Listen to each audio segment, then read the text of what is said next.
আনন্দিত। স্যার তোমরা জানো খেলার মধ্যে স্যারের সাথে আমার খেলার আগেই কথা হয়েছে যে এইভাবে আয়োজন করছি, সমস্ত কথাই স্যারের সাথে আমার হয়েছে। স্যার বলছেন যে ঠিক মতো তোমরা করো। খেলার পরে আজকে স্যারের এত পুরস্কারটা দিতে পেরে ভালো লাগলো। আমরা সবাই পুরস্কার দিলাম, ছাত্রছাত্রী শিক্ষক মন্ডলী সবাই মিলে। তাকে আপনার জন্য ধন্যবাদ। আচ্ছা, এখন আমাদের এখানে ভর্তি করেছি আসলে উদ্দেশ্য অনেক কথা আমি জাহিদ স্যারের কাছ থেকে শিখছি। স্যার বলতে অ্যাসেম্বলিতে আমি কথা বলবো, আমার বলতে হবে, প্রশাসনিক প্রধান বলতে হবে, আমি বলবো। আমার কাছে অনেক দায়িত্ব নিয়ে আমার কাছে মনে হয় কথা আমি শেষ হয় না। ওই সূত্র ধরে তোমরা শুনতে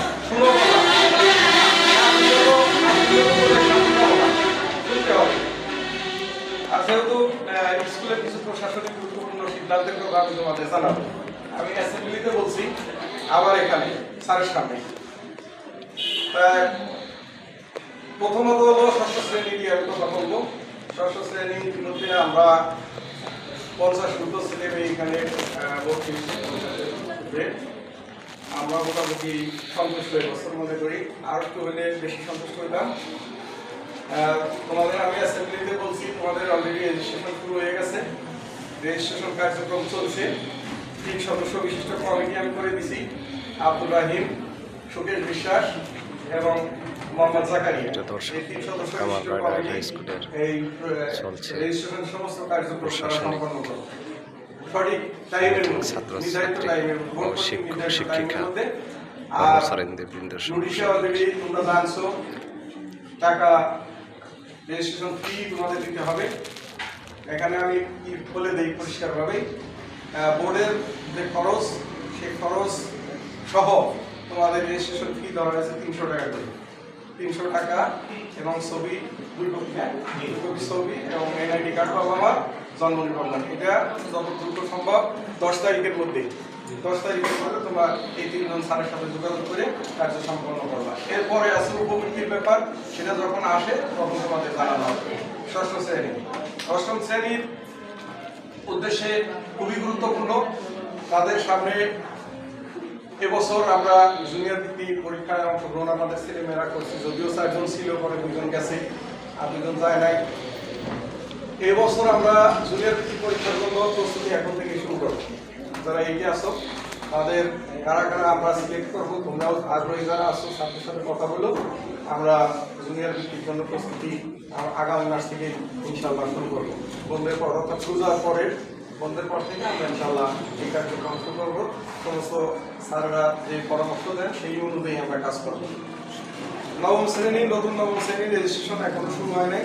গত বছরের নবম শ্রেণীর রেজিস্ট্রেশন কার্যক্রম সম্পন্ন হয়েছে, এটা আমরা সবাই শেষ হয়েছে, কাজ করছি। আমাদের আব্দুল রাহিম সাহেব আমাদের দায়িত্ব নিয়ে করছে, ওনাকে ধন্যবাদ। আর সর্বোপরি এসএসসি পরীক্ষার যে ব্যাপার ছিল, এটা একটা ঝামেলা ছিল, কঠিন একটা ঝামেলা সেন্টার করা নিয়ে। এটা অনেক সময় উঠলে পার করে আমরা সেই কাজটা সম্পন্ন করতে পারছি, কিন্তু সম্পন্ন করে খুব বিপদে আছি। এখানে ছেলেমেয়েদের আমরা অতিরিক্ত ক্লাস, কোচিং ক্লাস আমরা করি না, আমরা ছেলেমেয়েদের পরীক্ষা ভালো ফলাফল করার জন্য অতিরিক্ত ক্লাস নিচ্ছি। ইতিমধ্যে আমরা রুটিন করে ফেলছি, আপাতত গণিত ইংরেজি ক্লাসগুলি চলছে, সেখানে আমরা উপস্থিতি পাই না। এটা একটা বড় সমস্যা। আর তোমরা জানো আমরা স্কুলটাকে নতুন কিছু করার চেষ্টা করছি। সমস্ত টিচাররা একটা ডাইনামিক টিম এখানে আছে, যারা লেখাপড়ায়ও চমৎকার এবং কার্যক্রমেও তাদের বলতে দেরি হতে সময় লাগে না।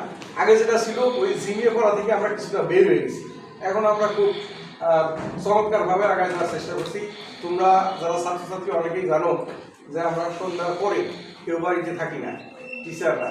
আমার পায়ে ব্যথা, আমিও বাড়ি থাকি না, আমি শিক্ষকদের নিয়ে 2 দিন চলে গেছি। আবার শুধু শিক্ষকরাও, শুধু পরীক্ষার্থীদের জন্য না, সকল ছাত্রছাত্রীর জন্য আমরা বাড়িতে গিয়ে ওই আগে ঘরের বাইরে দাঁড়ায় থাকি, দেখি পড়ছে কিনা। আমিও 3 জনের বাড়িতে গেছি, ওই জায়গায় 3 জনে 2 জন পড়ে না। ওদিন বলছি একজনের বাড়িতে কিন্তু পড়ার শব্দ না পাইলেও সে পড়তেছে, এটা আমাদের পায়ে করতেছিল আর ভালো লাগছিল। এই কার্যক্রম যেহেতু আমরা শুরু করছি, তোমাদের ছাত্রছাত্রীদের বলি তোমাদের কিন্তু সহযোগিতা দরকার। স্কুল ভালো করতে হলে শুধু স্যারেরা বড় বড় ডিগ্রি নিয়ে স্যারেরা এখানে আসছে, তারা কিছুই করতে পারবো না। পারতে হলে তোমাদের দরকার, অভিভাবকদের দরকার। আমি এই আগামী সপ্তাহে অভিভাবক মিটিং অলরেডি আলোচনা হয়ে গেছে, অভিভাবক মিটিং দিয়ে দিছি। সকল অভিভাবকদের আমরা চিঠি দিয়ে ডাকবো, ওনারা আসবেন, তাদের পরামর্শ নেব। তবে অনুযায়ী স্কুলের আগায় নেওয়ার জন্য যা যা করণীয়, যেখানে আমার পরামর্শ দরকার সেখানেই যাবো। স্যার আমাদের আছেন, সব পরামর্শের উদ্দেশ্য হলো স্যার। স্যারের পরামর্শ ক্রমেই আমি কিন্তু আগাই, আমার মূল জোর ওখানে। আমি যা বলি ওখান থেকে শিখে বলি। এ কারণে স্যার যেহেতু আছেন, আমি আর কারণে ভয় পাই না। ইনশাল্লাহ আমরা এই শ্রীনগরের মধ্যে আমরা একটা ভালো কিছু করতে চাই। এবার না পারলেও একটা লম্বা সময় নিয়ে আমরা সেই প্রক্রিয়ায় আগাচ্ছি, ইনশাল্লাহ হবে। তোমরা যদি আমাদের সহযোগিতা করো, এটা সম্ভব। একটা বিষয় আমি একটু কথা বলবো, এর সাথে বক্তব্য লম্বা হয়ে গেল। এই শিক্ষা সফর আমরা করবো, এটা এটা এটা নিয়ে আমার মাথায় আছে। আমি স্যারের সাথে এবং যারা মুরব্বী আছেন তাদের সাথে পরামর্শ করবো। যেহেতু একটা বড় কাজ খেলা, স্কুলের সবচেয়ে বড় কাজ খেলা আমরা শেষ করছি, আর একটা কাজ বাকি আছে, সেটা আমরা মিলাদ অর্ডার বিদায় অনুষ্ঠানের সাথে করবো। শিক্ষা সফরটা আমাদের বাকি আছে, এটা নিয়ে প্রশাসনিক একটা বাধা নিষেধ বিধিনিষেধ আছে। ওখান থেকে তাদের সাথে যদি আমি কথা বলে, যেহেতু সামনে নির্বাচন, তোমরা জানো 12 ফেব্রুয়ারি বাংলাদেশ জাতীয় সংসদ নির্বাচন, সেই নির্বাচনের আগে হয়তো সম্ভব না হলেও আমরা চেষ্টা করব যে সুন্দর একটা শিক্ষা সফর কিভাবে করা যায়, ভেন্যু কোন জায়গায় করা যায়, এগুলি নিয়ে আমরা নির্বাচনের পরে ইনশাল্লাহ ভাববো। কি বলো তোমরা? আছে না? ইনশাল্লাহ আমরা এই কাজটা করব। আরো অনেক কথা আছে, কিন্তু এখন আর বলবো না। এখন আমাদের সকল কিছু স্যারে বলবো, এই 10 দিন বিভিন্ন দেশে ভ্রমণ করছে, সেখান থেকে কিছু অভিজ্ঞতা সবকিছু মিলেই আমাদেরকে মানে উৎসাহমূলক বক্তব্য স্যার পাইবেন, স্যারের কথা শুনবো। ধন্যবাদ সবাইকে। আল্লাহ হাফেজ।